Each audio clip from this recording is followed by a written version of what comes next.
आम्ही युक्तिवाद असा केला की तो कुठल्याही प्रकारचा आरोपी नाहीये, त्याच्यावर जे काही प्रकरण दाखल आहे ते चोरीचे असून ते सिद्ध झालेले नाहीत। याशिवाय जी वेळ होती घटनेची ती 5:45 म्हणजे दिवसाचीच होती।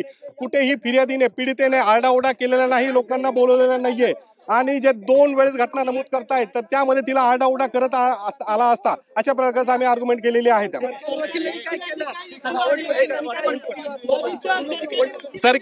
सरकारी वकिलांचं तेच म्हणणं होतं की प्रकरण गंभीर स्वरूपाचं आहे, आम्हाला मोबाईल पाहिजे, घटनेच्या वेळेसचे कपडे पाहिजे, अशा प्रकारे सरकारी वकिलांचं म्हणणं होतं त्यामध्ये। मग काय झालं, मग पोलिसांनी काय केलं, तुमचं काय म्हणणं आहे आणि पोलिसांनी काय सांगितलं? आता आमचं म्हणणं आहे की प्रकरण न्यायप्रविष्ट आहे, 12 मार्चला पुढील जे काही होईल ते होईल, बाकीचे डिफेन्स आम्ही सांगू शकत नाही। या ठिकाणी आमचा जो डिफेन्स असेल, याशिवाय अजून एक महत्त्वाची गोष्ट, त्याच्या भावाला सुद्धा पोलिसांनी सोबत ठेवलेला आहे, त्याचा भाव सेम डिट्टू त्याच्यासारखा दिसतो।